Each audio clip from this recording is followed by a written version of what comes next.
இன்றைய காலகட்டத்தில் ஒவ்வொரு மனிதனின் வாழ்க்கையிலும் இவ்வளவு குழப்பங்களும் இவ்வளவு பிரச்சனைகளும் உள்ளன. இதனால் மனிதன் கவலைப்படுவதிலிருந்து தப்பிப்பது மிகவும் கடினம். தங்களுக்கு எந்த கவலையும் இல்லாமல் தங்கள் வாழ்க்கையை முற்றிலும் கவலைகளிலிருந்து விடுபட்டு வாழும் மனிதர்கள் மிகக் குறைவாகவே இருப்பார்கள். உண்மையில் கவலை என்றால் என்ன தெரியுமா? கவலை என்பது உங்கள் மனதின் அமைதியின்மை, உங்கள் மனதின் பதற்றம். கவலை, சிந்தா மைனஸ் சிந்தா என்பது 2 எழுத்துக்கள் கொண்ட சொல்.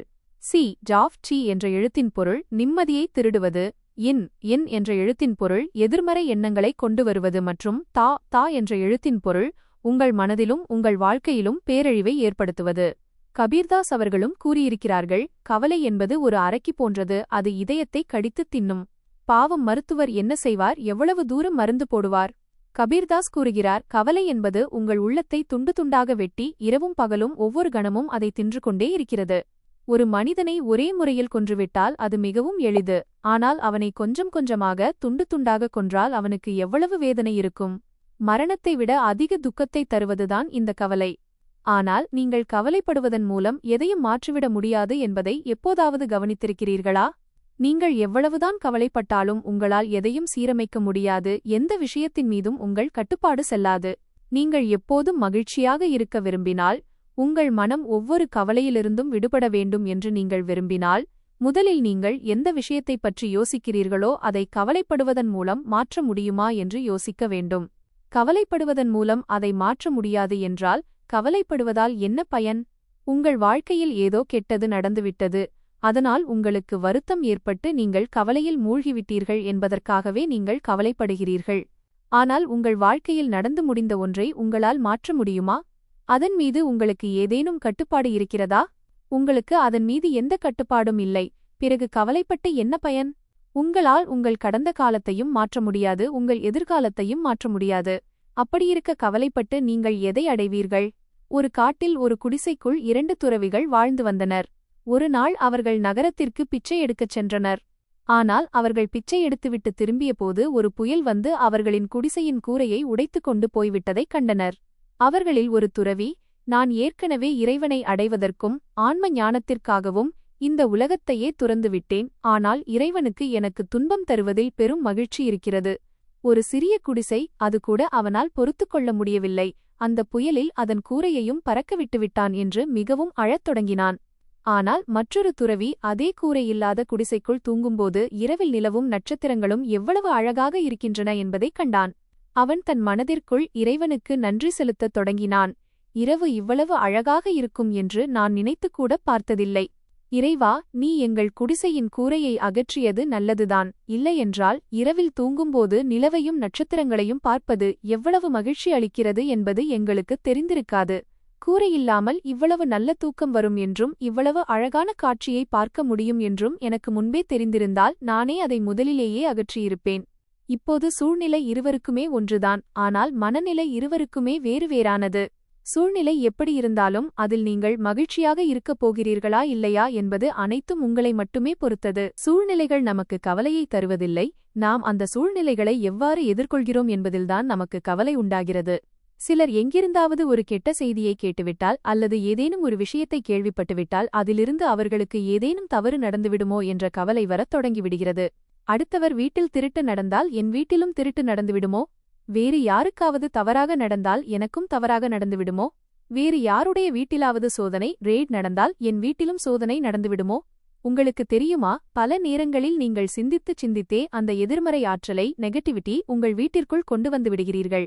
அது உங்கள் வீட்டில் இருக்காது, ஆனால் நடக்காத ஒரு விஷயத்தை கூட நீங்கள் மீண்டும் மீண்டும் சிந்திப்பதன் மூலம் ஒரு நாள் அது உண்மையில் நடந்துவிடுகிறது.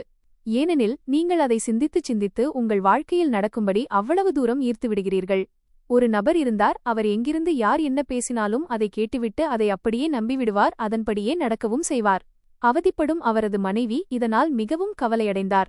அவர் முற்றிலும் ஒரு சந்தேக பிராணியாக மாறிவிட்டார். அவரிடம் யார் எப்படிச் சொல்கிறார்களோ அவர்களின் பேச்சில் விழுந்து அப்படியே சிந்திக்கத் தொடங்கிவிடுவார். அவருடைய மனைவி தங்கள் குடும்ப மருத்துவரிடம் ஃபேமிலி டாக்டர் பேசினார். என் கணவருக்கு இந்த வியாதி இருக்கிறது, அவரிடம் யார் எப்படிச் சொல்கிறார்களோ அப்படியே அவர் சிந்திக்கத் தொடங்கிவிடுகிறார். நான் என்ன செய்வேன்? மிகவும் கவலையாக இருக்கிறது, நான் சோர்ந்து போய்விட்டேன் என்று கூறினார். அதற்கு அந்த மருத்துவர், நான் எப்படிச் சொல்கிறேனோ அப்படியே செய்து கொண்டே போ. அவர் காலையில் எழுந்தவுடனே நீ அவரிடம் இன்று நீங்கள் மிகவும் உடம்பு சரியில்லாதவர் போலத் தெரிகிறீர்கள், சோர்வாகத் தெரிகிறீர்கள் என்று கூற வேண்டும்.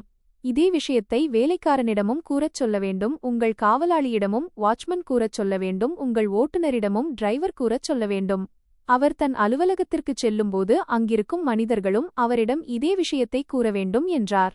அவருடைய மனைவியும் சரி என்று ஒப்புக்கொண்டார். மறுநாள் காலை அந்த நபர் எழுந்தபோது அன்று அவர் மிகவும் மகிழ்ச்சியாக இருந்தார்.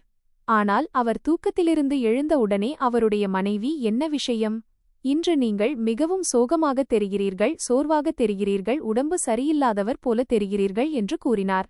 அதற்கு அவனுடைய கணவன், நான் மிகவும் மகிழ்ச்சியாகத்தானே இருக்கிறேன், ஆனால் என் மனைவி ஏன் நான் உடம்பு சரியில்லாதவன் போல் இருப்பதாகக் கூறுகிறாள் என்று யோசித்தான். பின்னர் அவன் கண்ணாடியில் தன் முகத்தைப் பார்த்தான். தன் மனதிற்குள், ஆமாம், எனக்கும் என் உடல்நிலை கொஞ்சம் சரியாக இல்லாதது போலத்தான் தோன்றுகிறது என்று சிந்திக்கத் தொடங்கினான். அவன் குளித்து முடித்து தயாராகி வந்தவுடனே வேலைக்காரர்களும் அதே விஷயத்தை கூறினார்கள். முதலாளி, இன்று நீங்கள் உடம்பு சரியில்லாதவர் போலத் தெரிகிறீர்கள், என்ன விஷயம் என்று கேட்டார்கள். வேலைக்காரர்களும் அதே விஷயத்தை கூறியபோது அவனுடைய நம்பிக்கை இன்னும் உறுதியானது. அவன், ஆமாம், எனக்கும் என் உடல்நிலை கொஞ்சம் சரியாக இல்லை என்றுதான் லேசாகத் தோன்றுகிறது என்றான். அவன் காரில் ஏறி அமர்ந்தவுடனே அதே விஷயத்தை ஓட்டுநரும் கூறினான். என்ன விஷயம் முதலாளி, இன்று நீங்கள் மிகவும் அதிகமாக உடம்பு சரியில்லாதவர் போலத் தெரிகிறீர்களே என்றான். அதற்கு அவனும், ஆமாம், இன்று என் உடல்நிலை மிகவும் மோசமாக இருப்பது போல் தோன்றுகிறது என்றான். அவன் தன் வீட்டின் நுழைவாயிலை கடந்து செல்லும்போது அவனுடைய காவலாளியும் அதே விஷயத்தை கூறினான். முதலாளி, இன்று நீங்கள் இவ்வளவு உடம்பு சரியில்லாதவர் போல் இருக்கிறீர்கள், அலுவலகத்திற்கு எப்படிச் செல்கிறீர்கள் என்று கேட்டான். அதற்கு அவன், என்ன செய்வது என்று கூறினான். அலுவலகத்திற்குச் சென்றுதான் ஆக வேண்டும், ஆனால் என் உடல்நிலை மிகவும் மோசமாக இருக்கிறது. அவன் அலுவலகத்திற்குச் சென்றவுடனே அலுவலகத்தில் இருந்த அனைத்து மக்களும் அதே விஷயத்தை கூறினார்கள். இவ்வளவு உடல்நலக்குறைவிலும் நீங்கள் எப்படி அலுவலகத்திற்கு வந்தீர்கள் என்று கேட்டார்கள். அந்த மனிதனின் மனதின் மீது அவர்கள் அனைவரின் பேச்சும் எவ்வளவு பெரிய தாக்கத்தை ஏற்படுத்தியதென்றால் அவனால் எழுந்து நிற்கக்கூட முடியவில்லை. 2 பேர் அவனை பிடித்துக்கொண்டு வந்து மீண்டும் காரில் விட்டனர். ஓட்டுநரும் அவனை தாங்கி பிடித்து வீட்டிற்கு அழைத்து வந்தான். மாலை நேரத்தில் அவர்களுடைய குடும்ப மருத்துவர் வீட்டிற்கு வந்தார். அவர் அவனுடைய உடல்நிலையை பரிசோதித்துவிட்டு அவனிடம், உங்களுக்கு எந்த வியாதியும் இல்லை என்று கூறத் தொடங்கினார். அதற்கு அந்த நபர், இல்லை, நான் மிகவும் உடம்பு சரியில்லாமல் இருக்கிறேன், என்னால் எழுந்து நிற்கும் அளவுக்கு கூட உடலில் பலமில்லை என்று கூறினான். பின்னர் அந்த மருத்துவர் அந்த மக்கள் அனைவரையும் அழைத்தார். எல்லோரையும் ஒன்றாக கூட்டி அந்த முழு உண்மையையும் அந்த மனிதனின் முன்னால் வைத்தார். அவன் இந்த விஷயங்கள் அனைத்தையும் கேட்டபோது மிகவும் ஆச்சரியமடைந்தான். இந்த மனிதர்கள் அனைவரும் என் மனதில் விதைத்த பொய்யை நான் உண்மை என்று நம்பிவிட்டேனா? நான் எந்த விஷயங்களை கேட்கிறேனோ அவற்றை உண்மை என்று நம்பிவிடுகிறேன். அதன் காரணமாக நான் எப்போதும் கவலைப்பட்டுக் கொண்டே இருக்கிறேன். அதன் காரணமாக நான் எப்போதும் பயந்து கொண்டே இருக்கிறேன் என்று உணர்ந்தான். உங்களுக்குத் தெரியுமா, இந்த கதை யாருடையது? இந்த கதை நம்முடையதுதான். நாமும் தேவையில்லாமல் பயப்படுகிறோம், நாமும் தேவையில்லாமல் கவலைப்படுகிறோம். ஏதேனும் ஒன்றை கேட்டுவிட்டால் பயந்து விடுகிறோம், ஏதேனும் ஒன்றை பார்த்துவிட்டால் கவலையில் மூழ்கிவிடுகிறோம். நம்முடைய பயமும் நம்முடைய கவலையும் உண்மை கிடையாது. நாம் எந்த விஷயத்தைப் பற்றி கவலைப்படுகிறோமோ, எதைப்பற்றி இவ்வளவு அதிகமாகச் சிந்தித்துக் கொண்டிருக்கிறோமோ அது உண்மை கிடையாது, அது உண்மையாகப் போவதும் இல்லை என்ற இந்த ஒரு சிறிய விஷயத்தை நாம் புரிந்து கொண்டால் போதும். இன்னும் நடக்காத ஒரு விஷயத்தை மீண்டும் மீண்டும் சிந்தித்து ஏன் கவலைப்பட வேண்டும்? மற்றும் கடந்து போன ஒரு விஷயத்தைப் பற்றி இப்போது ஏன் கவலைப்பட வேண்டும்? எந்தவொரு சூழ்நிலையிலும் கவலை என்பது உங்கள் வாழ்க்கையில் எவ்விதமான நன்மையையும் தந்துவிட முடியாது, எவ்விதமான மகிழ்ச்சியையும் தந்துவிட முடியாது. எனவே இன்றிலிருந்து, இந்த நொடியிலிருந்து உங்கள் மனதில் இதை உறுதியாக முடிவு செய்து கொள்ளுங்கள். சூழ்நிலை எப்படி இருந்தாலும் நம் மனதின் நிலை ஒருபோதும் மாறாது. எப்படிப்பட்ட சூழ்நிலைகள் வந்தாலும் நாம் கவலைப்பட மாட்டோம். நாம் மனதால் எப்போதும் நிம்மதியாகவும் மகிழ்ச்சியாகவும் இருப்போம். கவலைப்படுவதால் எதுவும் மாறிவிடாது. என்ன மாறினாலும் அது நீங்கள் செய்யும் செயல்களால், கர்மாவால் மட்டுமே மாறும் என்ற இந்த விஷயத்தை உங்கள் மனதில் ஆழப்பதித்துக் கொள்ளுங்கள். இசை.